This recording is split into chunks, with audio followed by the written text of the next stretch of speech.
10:44 de la mañana. Martín Tetaz es economista, es diputado por Evolución Radical, la fuerza que está también Martín Lustó dentro del radicalismo. ¿Cómo estás, Martín? Buen día. Buen día, María. ¿Qué tal? ¿Cómo les va? Muy bien, muy bien. Consulta, Evolución dio quórum, pero creo que vos no. Mirá, vos sabés que es insólito la falta de cultura parlamentaria que tenemos por tener una democracia tan poco madura y con tan pocos años de equilibrio dentro de la fuerza del Congreso, tantos años de escribanía, ¿no? El quórum, vos pensás, hubo 180 votos a favor y 49 abstenciones. Ninguno de esos quiere no dar quórum. El que no quiere dar quórum directamente vota en contra, porque está tratando de bloquear el presupuesto. Esos fueron 22 votos ayer. Vos, el quórum, no es que los que dan quórum son los primeros que llegan, digamos. El quórum se consiguió más de 10 minutos antes de que cierre el tiempo reglamentario. Van bajando un montón de personas. Por ejemplo, yo estaba bajando, no llegué al recinto. No, está bien, pero había una discusión. Me agarró el himno antes de entrar al recinto, entonces me tuve que quedar afuera.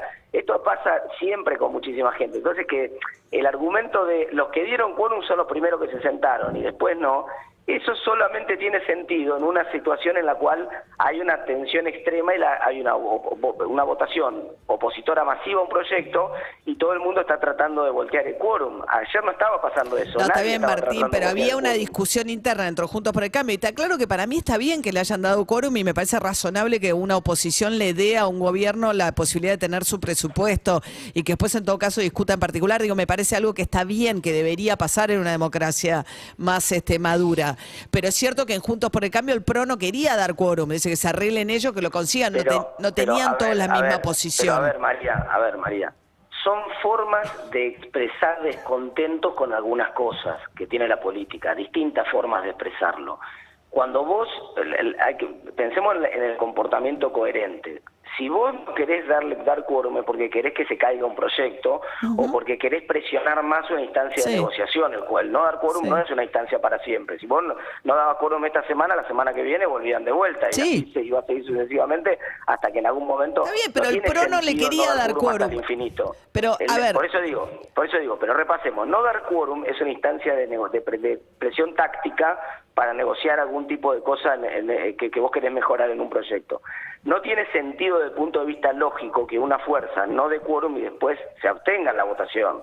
Porque si no dio quórum es porque no está conforme con el proyecto, lo votaría en contra. El caso de la coalición cívica, por ejemplo. Esos casos sí son casos que vos podés decir, mirá, no quisieron dar quórum, votaron en contra. Eso hay un claro mensaje en contra del proyecto. El resto es simplemente la forma de expresarlo. Pero Martín, mirá, a ver... bajo después, espero que bajen primero esto. Martín, eso es una... Pero en el fondo, estamos discutiendo, en Juntos por el Cambio hay distintas posiciones acerca de qué tipo de oposición hacerle al gobierno. Eso es obvio, claro, digo. Sí, hay discusiones, sí, totalmente, entonces, hay discusiones tácticas. Juntos por el Cambio, una de las cosas que se notó ayer, digamos, y que se ha notado en otras leyes también, en otras circunstancias, Juntos por el Cambio es una coalición, no un partido político. Funciona bien como coalición, funciona mal como partido político. Entonces, muchas de las decisiones que, por ejemplo, no hay un interbloque consolidado como lo había antes. Entonces, no hay una figura de interbloque que unifique todas las decisiones del bloque. Y la mesa de Juntos por el Cambio es una mesa que tiene que trabajar mucho para mejorar su manera de posicionarse ante algunos eventos políticos públicos. Hace como 3 meses que no se reúne la mesa. Entonces, efectivamente, lo que decís vos, hay diferencias tácticas de coordinación. Sí, eso pasa. Sí, una cosa es tener diferencias tácticas de coordinación y otra cosa es tener diferencias profundas respecto de qué hacer con... Digo, hoy en día la expectativa de que Juntos por el Cambio pueda ser gobierno en caso de que se mantengan juntos es alta, dada la situación del gobierno. Yo a veces escucho los posicionamientos, sobre todo que está teniendo Macri ahora, y escucho posicionamientos de un sector del radicalismo y digo, qué raro, porque son muy disímiles las propuestas que están haciendo y a veces siento que dentro del Frente de Todos el sector más moderado tiene posiciones más parecidas al sector más moderado Juntos por el Cambio, que las posiciones, digamos, de los sectores más radicalizados, ya sea del kirchnerismo o de Máximo Kirchner, que dice yo no hubiese aprobado el acuerdo con el Fondo Monetario, y Macri que dice que el Estado no se tiene que ocupar ni de la salud. Y es raro eso, porque les va a meter mucha presión y a que no les pase lo mismo que le pasa hoy al Frente de Todos, que es que ganan la elección pero son incapaces de ponerse de acuerdo en la política económica. Está bien, pero primero, nosotros empezamos charlando sobre una cuestión táctica, que es el quórum. Sí. El quórum no es una cuestión de fondo, es una cuestión táctica. No, ya me quedó claro, pero en una sesión. Entonces, una diferencia táctica es una cosa. Ahora, pasamos de página. Vamos a la cuestión de fondo, de las posturas políticas de fondo de Juntos por el Cambio. Yo te diría que Juntos por el Cambio es hoy la fuerza política más coherente y compacta desde el punto de vista de las propuestas y de las ideas que hay en todo el arco político de la Argentina. Cuando vos lo mirás en perspectiva. Ahora, si vos me decís, ¿hay diferencias de criterios respecto de muchos temas en Juntos por el Cambio? Sí. Ahora, hay un paraguas general, que es el paraguas, a mí me gusta llamarlo el paraguas de Alberdi, ¿no? El paraguas de la Constitución del 53, en el cual hay un consenso masivo. Ahora, si vos, incluso dentro de las propias fuerzas, que van cambiando con el paso del tiempo respecto de su posicionamiento. Por ejemplo, el otro día alguien me traía el discurso de Alfonsín en la apertura de sesiones del Congreso del año 88, o el discurso de Juan Vital Zurruil en el Congreso, en el coloquio de idea del año 87. Y la verdad que parece en el discurso de Macri de ahora. Digamos, no hay tanta diferencia voy a mirarlo. En el conjunto Martín, de argumentos. Perdona que interrumpa, pero me queda punto que te hago. Te hago el último punto. Sí. Te hago el último punto y te escucho tu pregunta. Tampoco hay esa posición extrema. Cuando vos decís la posición radical, usás la palabra radical, no como partido, sino como posición extrema. Las posiciones extremas en la Argentina son de los que no quieren que haya capitalismo directamente, algunos sectores de la izquierda y algunos sectores del kirchnerismo que quieren reforma agraria y otras posiciones, o de que no haya estado directamente en el otro extremo, las posiciones de Milei en la otra punta del arco político. La posición hoy de Juntos por el Cambio es una posición madura, intermedia, de centro, con una centro-derecha y una centro-izquierda que conviven, sí, pero no hay ninguna posición radical dentro de Juntos por el Cambio de hoy.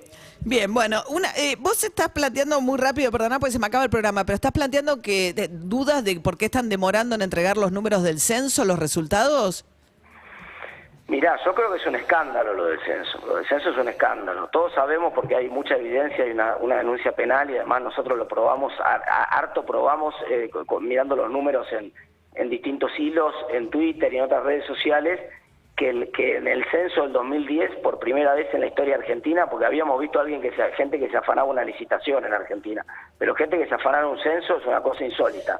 El intendente de La Matanza se robó un censo, metió 400.000 personas por la ventana, fantasmas que no existen, y metiendo 400.000 fantasmas se ganó 30.000 millones de pesos más de coparticipación que no le corresponden. Pero vos decís que no están dando los números porque ahora, La Matanza le daría un número de población que va a probar que el del 2010 estaba fraguado.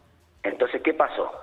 ¿Cómo se debió haber hecho el censo? El censo se debió haber hecho, como siempre fue, con maestros, con militares, siempre se hizo históricamente así, con las fuerzas que eran independientes políticamente. ¿Qué se está haciendo ahora? ¿Cómo se hizo este censo? Le dieron el censo a los punteros políticos. Le dieron el censo, el operativo territorial del censo de La Matanza lo manejó el intendente Espinosa, que ya tenía un antecedente de haberse afanado un censo. Entonces ahora, no curiosamente, los datos no coinciden, porque ahora que sabe el director del INDEC que tiene 300 ojos puestos en los números de lo que va a salir ahora, porque le encontramos pero la si lo trampa hicieron bien, anterior. pero si vos decís que no lo difunden porque lo hicieron bien, entonces no lo hicieron los mil. Digo, me parece que hasta ahora la gestión de La Baña está bastante poco cuestionada en el INDEC. Está claro que da los números que son. Totalmente, no está cuestionada la gestión del INDEC. ¿Y entonces por qué decís que censo? Está cuestionando el censo. Pero si no dan los números... ¿A vos te parece bien que el operativo territorial del censo, en vez de hacerlo los docentes y en vez de hacerlo los militares, como fue históricamente, lo haga la política?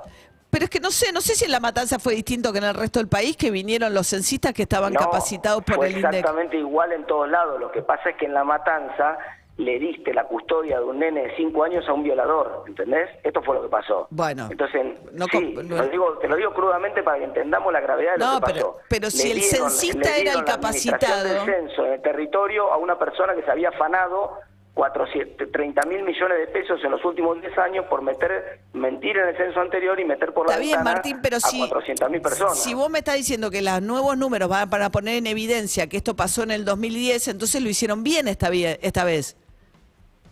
Los nuevos números en cualquier escenario van a ser un escándalo, porque si ponen en evidencia lo que pasó en el 2010, es porque efectivamente lo hacen bien ahora y están con todos los ojos. Ahora, ¿qué empieza a pasar?